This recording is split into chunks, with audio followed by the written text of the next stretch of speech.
Indian ಆರ್ಮಿಲಿ ಪ್ರಯತ್ನ ಮಾಡಿದ್ರೆ 5 ಸಾಲಿಲ್ಲ sir, ಈ ತರ ಎಲ್ಲ ಕಾರಣ ಇರ್ತಾರಲ್ಲ ಅಂತವ್ರಿಗೆ ಇಂಡಿಯನ್ ಏರ್ ಫೋರ್ಸ್, ಇಂಡಿಯನ್ ನೇವಿಲಿ ಒಳ್ಳೆ ಅವಕಾಶ. ಏರ್ ಫೋರ್ಸ್ ಸೆಲೆಕ್ಷನ್ ಆಗಬೇಕಿದೆ, ಬಟ್ ನಾನು ಸೈನ್ಸ್ ಕ್ಯಾಂಡಿಡೇಟ್ ಅಲ್ಲ ಅಂತಂದ್ರೂ ಕೂಡ ಅವ್ರಿಗೆ ಅವಕಾಶ ಇದೆ. 2005 2008 ಒಳಗಡೆ ಇರುವಂತ ಏಜ್ ಗ್ರೂಪ್ ಅಲ್ಲಿ ಮಾತ್ರ ನಿಮಗೆ ಅವಕಾಶ ಇರ್ತದೆ, ಅಪ್ಲಿಕೇಶನ್ ಹಾಕಬಹುದು.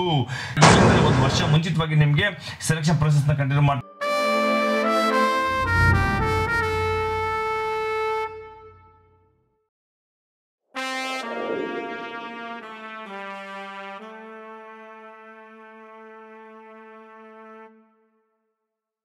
ನಮಸ್ತೆ, ಜೈ ಹಿಂದ್. ನಾನು ಮೇಲೆ ಮೆಚ್ಚಿನ ಸನಿಗಡ ಮೈಸೂರಿನ ಸಂಸ್ಥಾಪಕ ಮತ್ತು ಎಕ್ಸ್ ಬ್ಲಾಕ್ ಸದಸ್ಯ.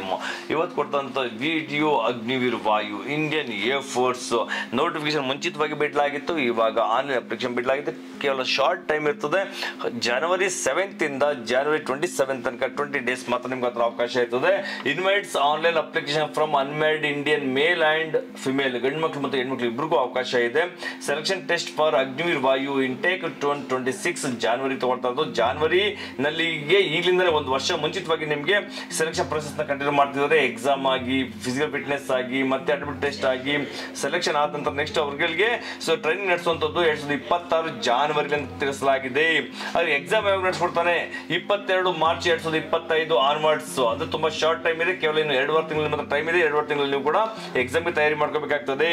ಸೊ ಹಾಗಾದ್ರೆ ಏಜ್ ಗ್ರೂಪ್ ಏನಿರ್ತದೆ ಅನ್ನೋದು ಡೇಟ್ ಆಫ್ ಬರ್ತ್ ಬ್ಲಾಕ್ ಏನಿದೆ, candidates born between 1st January 25 and 1st July 28 2005 2008 ಒಳಗಡೆ ಇರುವಂತ ಏಜ್ ಗ್ರೂಪ್ ಅಲ್ಲಿ ಮಾತ್ರ ನಿಮಗೆ ಅವಕಾಶ ಇರ್ತದೆ, ಅಪ್ಲಿಕೇಶನ್ ಹಾಕಬಹುದು.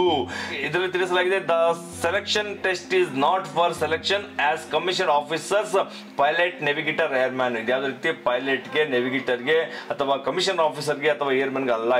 ಇದು ಟೆಕ್ನಿಕಲ್ ಗ್ರೂಪ್ ತಗೊಳ್ತಾ ಇರೋದು, ಎಕ್ಸ್ ಅಂಡ್ ವೈ ಗ್ರೂಪ್ ಮಾತ್ರ ತಗೊಳ್ತಾರಂತದ್ದು. ಸೊ ಹಾಗಾದ್ರೆ ಸೆಲೆಕ್ಷನ್ಗೆ ಇದು ಅನ್ಮ್ಯಾರಿಡ್ ಕ್ಯಾಂಡಿಡೇಟ್ ಇದ್ದಾನೆ, ಯಾವ ರೀತಿ ಮದುವೆ ಆಗಿರೋ ಮಕ್ಕಳಿಗೆ ಅವಕಾಶ ಇಲ್ಲ. ಅನ್ಮ್ಯಾರಿಡ್ ಕ್ಯಾಂಡಿಡೇಟ್, ಅವಿವಾಹಿತ ವ್ಯಕ್ತಿಗಳಿಗೆ ಮಾತ್ರ ಅವಕಾಶ ಇರ್ತದೆ. ಎಜುಕೇಶನ್ ಕ್ವಾಲಿಫಿಕೇಶನ್ ಇರಬೇಕಂದ್ರೆ ಸೈನ್ಸ್ ಸಬ್ಜೆಕ್ಟ್ ಇರಲೇಬೇಕು. ನಾನು ಯಾವಾಗಲೂ ಹೇಳ್ತೀನಿ, ನಿಮ್ಮ ತಮ್ಮಂದ್ರೆ ತಂಗಿದ್ರು ಯಾರಾದ್ರೂ ಡಿಫೆನ್ಸ್ ಸೆಕ್ಟರ್ ಹೋಗ್ಬೇಕು ಅಂದ್ರೆ ಅವ್ರಿಗೆ ಸೈನ್ಸ್ ಸಬ್ಜೆಕ್ಟ್ ನ ಕೊಡಿಸಿ 10th ಆದ್ಮೇಲೆ ಅವ್ರಿಗೆ PCMC ಕೊಡಿಸಿದ್ರೆ ಅನುಕೂಲ ಆಗ್ತದೆ. ಇದ್ರ ಕ್ಲಿಯರ್ ಆಗಿ ಹೇಳಿದಾನೆ, ಕ್ಯಾಂಡಿಡೇಟ್ ಶುಡ್ ಯಾವ passed intermediate 10+2 equivalent examination with mathematics, physics and English. ಈ 3 ಸಬ್ಜೆಕ್ಟ್ ಕಂಪಲ್ಸರಿ ಇರಲೇಬೇಕಾಗ್ತದೆ. ಎಜುಕೇಶನ್ ಬೋರ್ಡ್ ರಿಕಾಗ್ನೈಸ್ ಬೋರ್ಡ್ ಇದನ್ನ ಅಪ್ರೂವ್ ಆಗಿರ್ಬೇಕು, ಅಥಾರಿಟಿ ಇರಬೇಕು. ಅದರಲ್ಲೂ 50% ಅಗ್ರಿಗೇಟೆಡ್ ಈ ಸಬ್ಜೆಕ್ಟ್ ಅಲ್ಲಿ ಮಾರ್ಕ್ಸ್ ಇರಲೇಬೇಕಾಗ್ತದೆ. ಅಥವಾ ಅಕಸ್ಮಾತ್ ಇದರಲ್ಲಿ ನೀವಿಲ್ಲ, ನನ್ನ ಡಿಪ್ಲೊಮಾ ಥ್ರೂ ಹೋಗಿದೆ ಅಂತಂದ್ರೆ ಅವ್ರಿಗೂ ಅವಕಾಶ ಇದೆ. Passed 3 years diploma course in engineering, mechanical, electronics, automobiles, computer science, ಈ ತರದಲ್ಲೂ ಕೂಡ ನೀವು ಈ ಸೆಕ್ಷನ್ ಅಲ್ಲೂ ಕೂಡ ನೀವು ಏನಾದ್ರು ಕೋರ್ಸ್ ಮಾಡಿದ್ರೆ 3 years ಕೋರ್ಸ್ ಮಾಡಿದ್ರೆ ಅದರಲ್ಲೂ ಕೂಡ ನಿಮ್ಗೆ ಅವಕಾಶ ಇದೆ. ಕಂಪಲ್ಸರಿ ತಿಳಿಸಲಾಗಿದೆ, ಇದು ಕೂಡ 50% ನಿಮಗೆ ಮಾರ್ಕ್ಸ್ ಇರಲೇಬೇಕಾಗ್ತದೆ. ಥರ್ಡ್ ಇನ್ನೊಂದು ಅವಕಾಶ ಕೊಡಲಾಗಿದೆ, passed 2 years vocational course with non vocational course ಅವ್ರಿಗೂ ಕೂಡ ಅವಕಾಶ ಇದೆ. ಆದ್ರೆ ಇದರಲ್ಲಿ ಇಂಗ್ಲಿಷ್ ಪರವಾಗಿಲ್ಲ, ಫಿಸಿಕ್ಸ್ ಅಂಡ್ ಮ್ಯಾಥಮೆಟಿಕ್ಸ್ ಕಂಪಲ್ಸರಿ ಇರಲೇಬೇಕಂತ ತಿಳಿಸಲಾಗಿದೆ.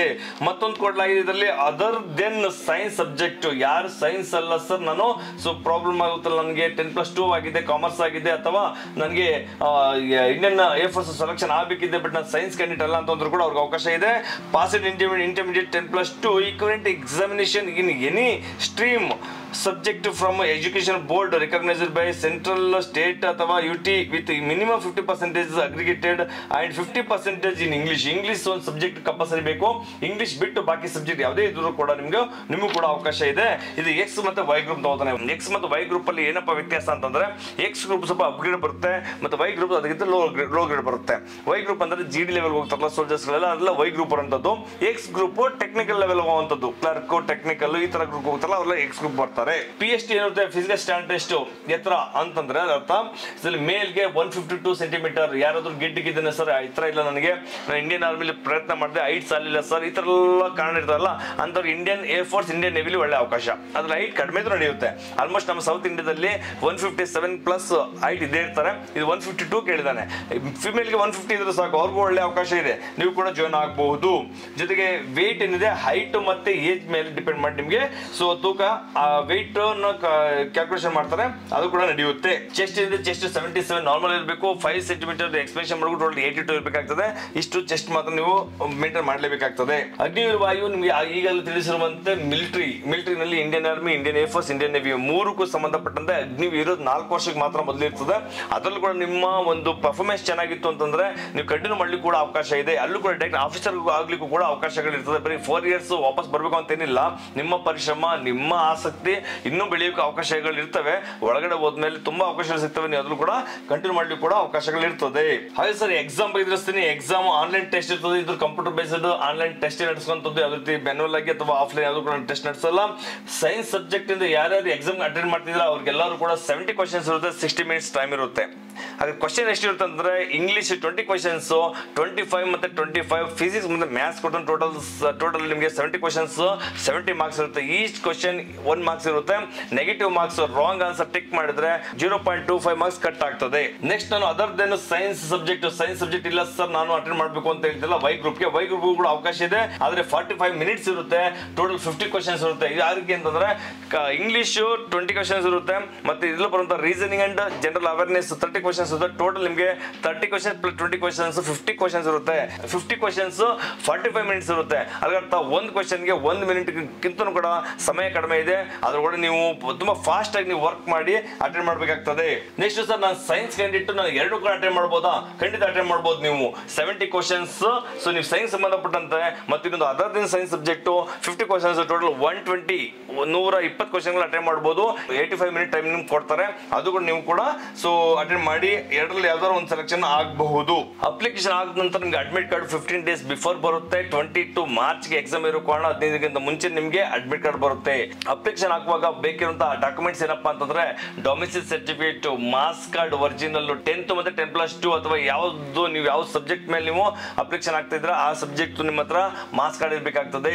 ಜೊತೆಗೆ Aadhaar card, passport size photo, ಇಷ್ಟು ಡಾಕ್ಯುಮೆಂಟ್ಸ್ ನಿಮಗೆ ಇಂಪಾರ್ಟೆಂಟ್. 4 ಡಾಕ್ಯುಮೆಂಟ್ಸ್ ನ ನೀವು ಅಪ್ಲಿಕೇಶನ್ ಹಾಕಬೇಕಾದ್ರೆ ತಗೊಂಡೋಗ್ಬೇಕಾಗ್ತದೆ. ಪಾಸ್ಪೋರ್ಟ್ ಸೈಜ್ ಫೋಟೋದಲ್ಲಿ ಯಾವ ಕೂಡ ಕೂದಲು ಬಿಟ್ಕೊಂಡಂಥದ್ದು, ಗಡ್ಡ ಬಿಟ್ಕೊಂಡಂಥದ್ದು, ಕನ್ನಡಕ ಹಾಕೊಳ್ಳುವಂಥದ್ದು ಇದ್ರೆ ಮಾಡಿಸ್ಬೇಡಕ್ಕೆ ಹೋಗ್ಬೇಡಿ. ಸೊ ಏನ್ ನ್ಯಾಚುರಲ್ ಆಗಿ ಫೋಟೋ ಇದೆ ಅದನ್ನ ತೆಗೆಸ್ಕೊಳ್ಳಿ. ಫೋಟೋದ ಬ್ಯಾಕ್ ಗ್ರೌಂಡ್ ವೈಟ್ ಇರಲಿ, ಕಲರ್ಫುಲ್ ಶರ್ಟ್ ಹಾಕೊಂಡಿರ್ರಿ, ನೀಟಾಗಿರ್ಬೇಕು. ಆ ಫೋಟೋದಲ್ಲಿ ಯಾವ ರೀತಿ ಸಮಸ್ಯೆ ಇರಬಾರ್ದು. ಫೋಟೋ ಕೆಳಗಡೆ ನಿಮ್ಮ ಹೆಸರು ಮತ್ತೆ ಫೋಟೋ ತೆಗೆಸಿರುವಂತ ಡೇಟ್ ಹಾಕ್ಬೇಕು. ಯಾವ ಡೇಟ್ ಹಾಕ್ಲಿ ಅಂತ ಯೋಚನೆ ಮಾಡ್ತಾರೆ ಕೆಲವರು. ಡೇಟ್ ಆಫ್ ಬರ್ತ್ ಹಾಕ್ಲಾ, ಡೇಟ್ ಆಫ್ ಬರ್ತ್ ಅಲ್ಲ, ಯಾವಾಗ ಫೋಟೋ ತೆಗೆಸಿರ್ತೀರಾ ಆ ಡೇಟ್ ನ ಕೆಳಗಡೆ ಫೋಟೋ ಕೆಳಗಡೆ ಮೆನ್ಷನ್ ಮಾಡಬೇಕಾಗ್ತದೆ. ಅಪ್ಲಿಕೇಶನ್ ಹಾಕ್ಲಿಕ್ಕೆ ವೆಬ್ಸೈಟ್ ಇಂದ agnivirvayu.cdac.in ಗೆ ಹೋಗಿ ನೀವು ಅಪ್ಲಿಕೇಶನ್ ಹಾಕಬಹುದು. ಇದರಲ್ಲಿ NCC ಕ್ಯಾಂಡಿಡೇಟ್ಸ್ ಗೆ ABC ಸರ್ಟಿಫಿಕೇಟ್ ಇದೆ, ಅವರಿಗೆ ಬೋನಸ್ ಮಾರ್ಕ್ಸ್ ಸಿಗುತ್ತೆ. ಅವರು ಅಪ್ಲಿಕೇಶನ್ ಹಾಕಿದ್ರೆ ಖಂಡಿತ ನೀವು ಸೊ NCC ಸರ್ಟಿಫಿಕೇಟ್ ನ ಮೆನ್ಷನ್ ಮಾಡಿ. A ಇದ್ರೆ A, B ಇದ್ರೆ B, C ಇದ್ರೆ C. ಅದರಲ್ಲಿ ನಿಮಗೆ ಎಕ್ಸಾಮ್ ಅಲ್ಲಿ ಸ್ಕೋರ್ ನಿಮಗೆ ಪ್ಲಸ್ ಆಡ್ ಆಗ್ತದೆ, ಬೋನಸ್ ಮಾರ್ಕ್ಸ್ ಸಿಗುತ್ತೆ. ಜೊತೆಗೆ ಎಕ್ಸರ್ವಿಸ್ ಮೆನ್ ಮಕ್ಕಳು ಇತ್ತಂದ್ರೆ ಅವರು ಸಪರೇಟ್ ಆಗಿ ESM ಸನ್ ಅಥವಾ ESM ಡಾಕ್ಟರ್ ಅಂತ ಹೇಳಿ ಅದರಲ್ಲಿ ಮೆನ್ಷನ್ ಮಾಡಬೇಕಾಗುತ್ತೆ. ಅದರಿಂದ ನಿಮಗೆ ಲಾಭ ಇರ್ತದೆ. ಎಕ್ಸಾಮ್ ಆದ ನಂತರ ನಿಮಗೆ ಕಟ್ ಆಫ್ ಬರುತ್ತೆ. ಕಟ್ ಆಫ್ ನಲ್ಲಿ ನೀವು ಕ್ವಾಲಿಫೈ ಆಗಿದ್ರೆ ನಿಮಗೆ ನೆಕ್ಸ್ಟ್ ಅಡ್ಮಿಟ್ ಕಾರ್ಡ್ ಕೊಡ್ತಾನೆ PFT ಗೆ. PFT ಅಂದ್ರೆ ಫಿಸಿಕಲ್ ಫಿಟ್ನೆಸ್ ಟೆಸ್ಟ್. ಇದು ಕೂಡ ಸಿಂಪಲ್ ಆಗಿರ್ತದೆ. ಇಂಡಿಯನ್ ಆರ್ಮಿ ತರ ಏನು ಜಾಸ್ತಿ ಫಿಸಿಕಲ್ ಇರಲ್ಲ, ಫಿಸಿಕಲ್ ತುಂಬಾ ನಾರ್ಮಲ್ ಆಗಿರುವಂತದ್ದು.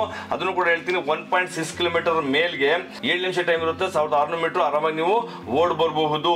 ಹೆಣ್ಮಕ್ಳುಗಳಿಗೆ 8 ನಿಮಿಷ ಟೈಮ್ ಇರುತ್ತೆ. ಸೇಮ್ 1600 ಮೀಟರ್ 1.6 ಕಿಲೋಮೀಟರ್ ಇರ್ತದೆ.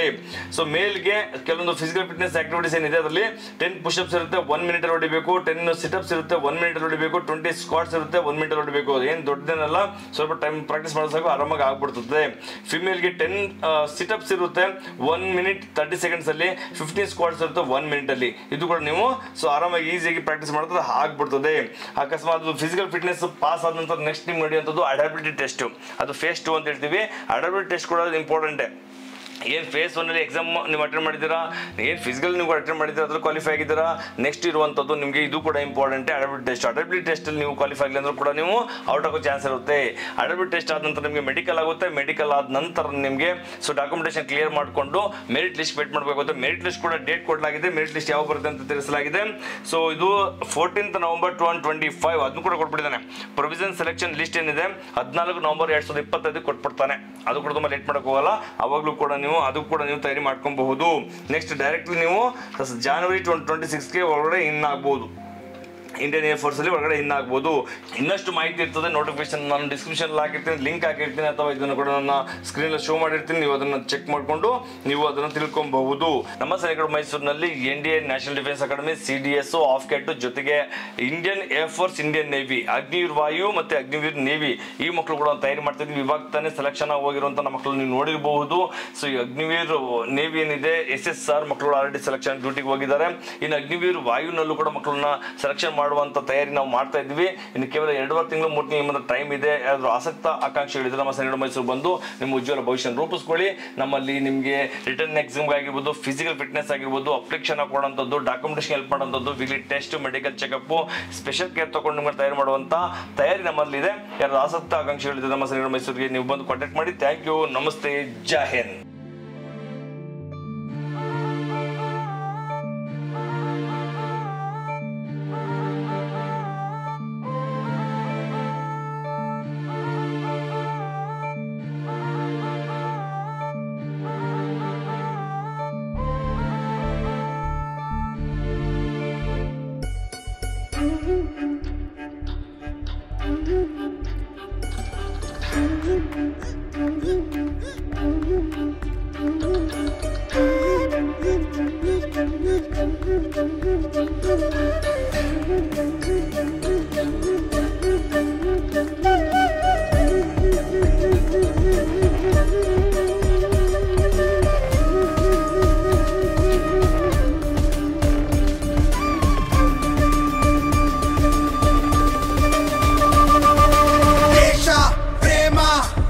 ಶಾಂತಿ, ಕ್ರಾಂತಿ, ಸ್ನೇಹ ಮಂತ್ರ ಇದುವೇ ನಮ್ಮ ದೃಢ ಸಂಕೇತ. ಬೆಂಕಿ ಗೂಡ ಕೆಣಕ ಬ್ಯಾಡ ಜ್ವಾಲ ಮುಗಿಯೇ ನಾವು ಸ್ನೇಹಕ್ಕೂ ಬದ್ಧ, ಸಮರಕ್ಕೂ ಸಿದ್ಧ.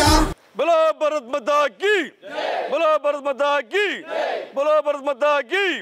ಕನ್ನಡ ಮಾತೆಗೆ, ಕನ್ನಡ ಮಾತೆಗೆ, ಕನ್ನಡ ಮಾತೆಗೆ.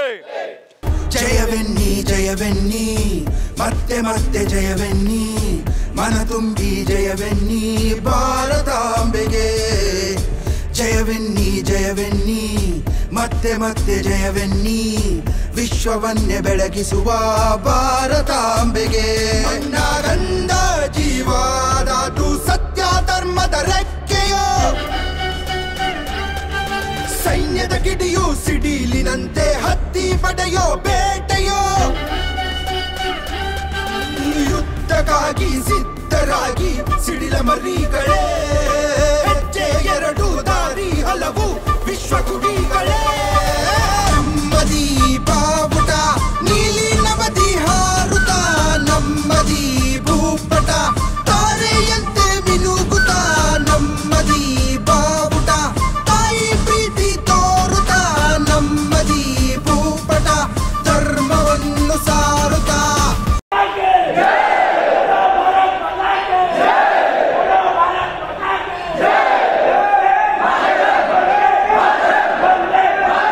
ಜಯವೆನ್ನಿ ಜಯವೆನ್ನಿ ಮತ್ತೆ ಮತ್ತೆ ಜಯವೆನ್ನಿ, ಮನ ತುಂಬಿ ಜಯವೆನ್ನಿ ಭಾರತಾಂಬೆಗೆ. ಜಯವೆನ್ನಿ ಜಯವೆನ್ನಿ ಮತ್ತೆ ಮತ್ತೆ ಜಯವೆನ್ನಿ, ವಿಶ್ವವನ್ನೇ ಬೆಳಗಿಸುವ ಭಾರತ